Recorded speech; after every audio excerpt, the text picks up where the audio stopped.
सभी को मेरा नमस्कार। तो मेरा नेक्स्ट वीडियो है सेमेस्टर 5 का सिलेबस से, जो कि है काव्य शास्त्र।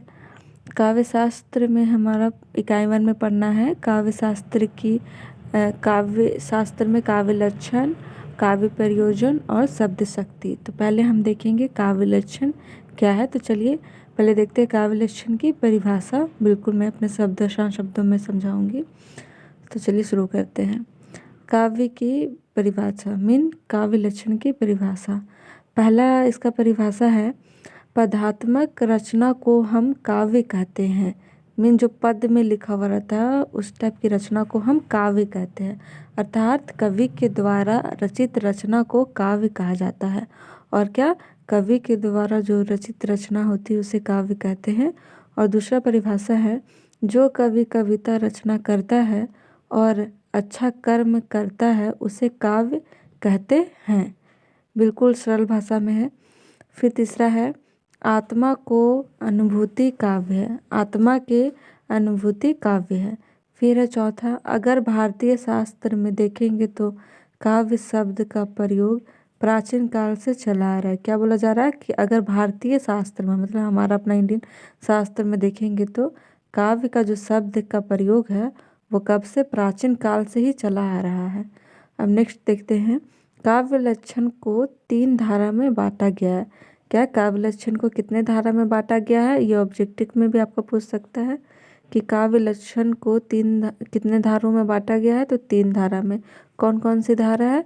पहला संस्कृत आचार्य, दूसरा हिंदी आचार्य और तीसरा पाश्चात्यकार। मतलब कि पहला संस्कृत आचार्य है, जो संस्कृत वाले आचार्य लोग थे वो, और दूसरा हिंदी आचार्य और तीसरा पाश्चात्यकार। ठीक है, तो पहले हम लोग देखते हैं संस्कृत आचार्य।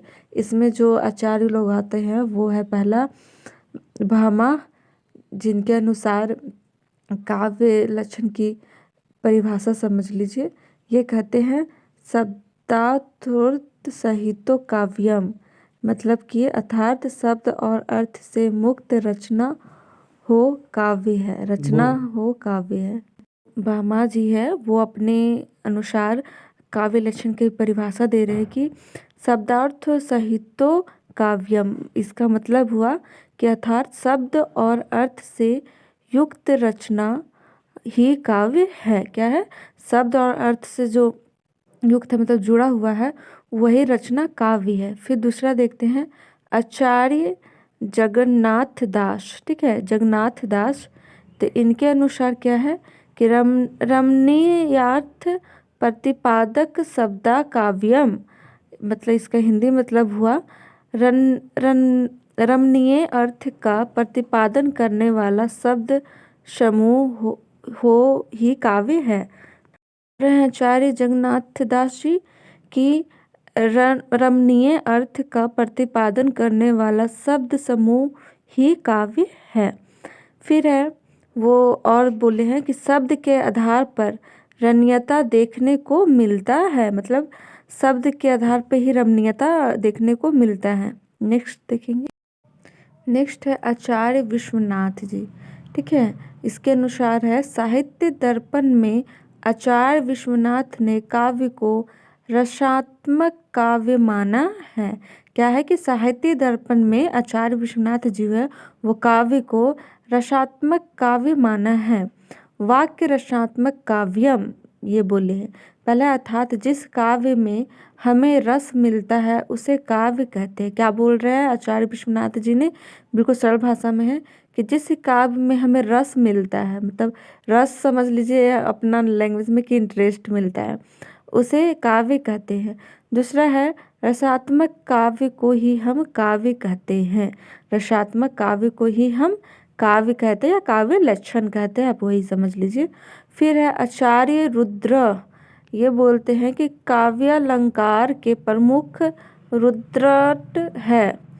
काव्यालंकार में रुद्रट ने काव्य की परिभाषा इस प्रकार दी है, नन्नु शब्दार्थो काव्यम।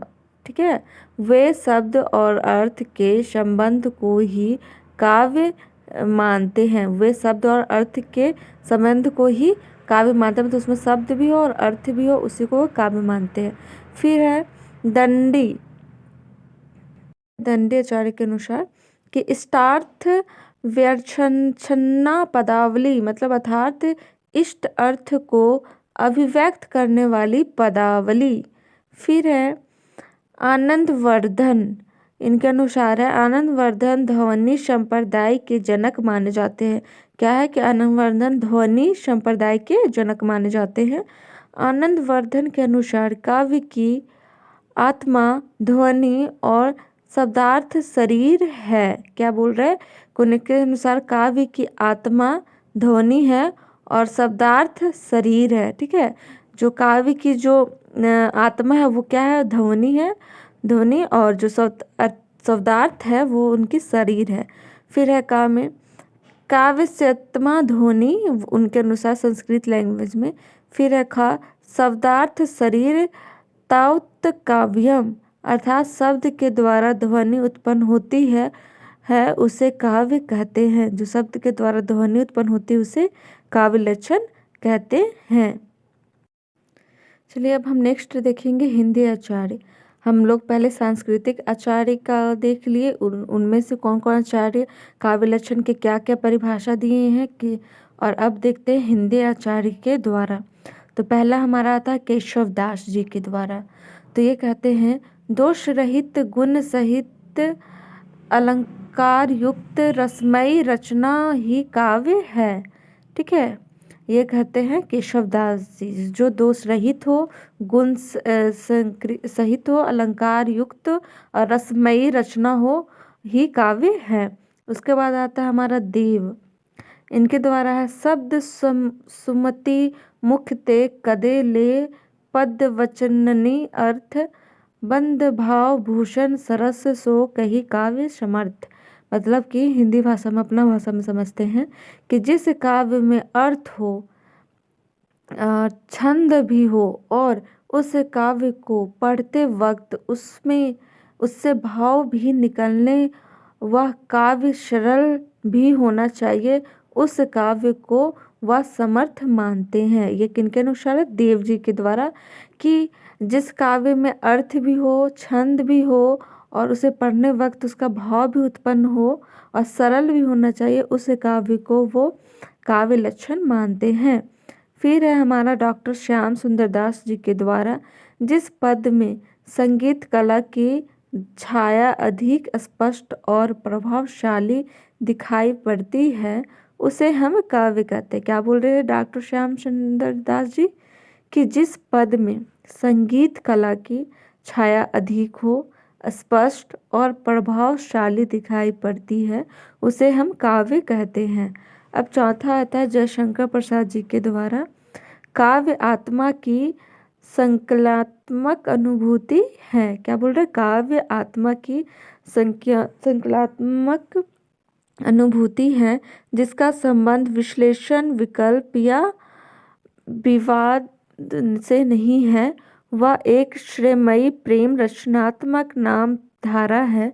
वह सत्य, शिव, सुंदर, सर्वजनित चिरंतनता, अनुभूति और आदर्श की समिष्ट है, अर्थात काव्य आत्मा की अनुभूति है जो हृदय से निकलता है, उसका संबंध किसी विज्ञान से।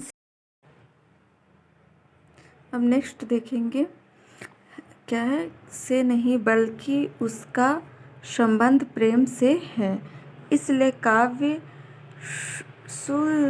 सत्य, शिव, सुंदर है और वह अनुभव और आदर्श को समिष्ट है। आगे है नेक्स्ट है सुमित्रा नंदन पंत जी के द्वारा। तो वो कहते हैं कविता हमारे परिपूर्ण क्षणों की वाणी है, अर्थात जो हमारे जीवन में घटित हो रहा है और उसको लेकर कवि जो कविता लिखते हैं उसे काव्य कहते हैं। पंत जी कह रहे हैं कि कविता हमारे परिपूर्ण क्षणों की वाणी है, अर्थात जो हमारे जीवन घटित हो रहा है और उसको लेकर कवि जो कविता लिखते हैं उसे काव्य कहते हैं। अब हमारा आ गया पाश्चात्य आचार्य। ठीक है, पहला सांस्कृतिक आचार्य हो गया, दूसरा हिंदी आचार्य हो गया, अब है पाश्चात्य आचार्य। तो चलिए इसमें पहला जो है वो है मैथ्यू आर्नोल्लियो। ये काव्य को जीवन की आलोचना मानते हैं। क्या है कि मैथ्यू आर्नोल्लियो ये काव्य को जीवन की आलोचना मानते हैं, अर्थात जिस काव्य में जीवन के बारे में आलोचना किया जाता है उसे मतलब कि ये काव्य मानते हैं। दूसरा है कार्लाइल, ये काव्य को संगीतमय विचार मानते हैं। फिर तीसरा है वर्ड्सवर्थ, ये काव्य को नैसर्गिकी मनोट्रैक मानते हैं जिसकी उत्पत्ति अनुभूति से होती है। चौथा है W.H. हडसन, ये कविता को जीवन का व्याख्या मानते हैं जो कल्याण की भावना द्वारा की जाती है। तो ये था हमारा काव्य लक्षण जो कि कंप्लीट हो चुका है। इसे आप इजीली नोट्स कर सकते हैं और आप याद कर ले कि कौन से लेखक ने क्या बोला है काव्य लक्षण के बारे में। तीनों जो थी, पहले सांस्कृतिक आचार्य, फिर हिंदी आचार्य, फिर पाश्चात्य आचार्य, तो इसी के अनुसार आप याद कर ले। और ये पार्ट 1 है हमारा। पार्ट 2 में वीडियो आएगा काव्य प्रयोजन का, उसके बाद पार्ट 3 में आएगा शब्द शक्ति का। तो आप लोगों को वीडियो चाहिए तो कमेंट करके ज़रूर बताइए किस टॉपिक पे एकदम अर्जेंट वीडियो चाहिए, ज़रूरी है, किसका एग्ज़ाम हो चुका है नहीं वो हमें पता नहीं है, तो आप लोग कमेंट के जरिए हमें बताइए तो मैं उसी का वीडियो डालूंगी जिसका आप लोग का एग्ज़ाम होने वाला हो।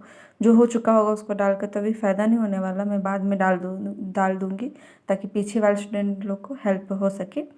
तो अगर अच्छा लग रहा है, समझ में आ रहा है तो वो भी कमेंट के जरिए हमें बताइए। वीडियो को लाइक ज़रूर कीजिए और मेरे चैनल पर नए हैं तो सब्सक्राइब ज़रूर कीजिए और अच्छे अच्छे कमेंट कीजिए ताकि मुझे भी अच्छा लगे और मैं इसी तरह वीडियो डालते रहूँ। धन्यवाद। Keep watching.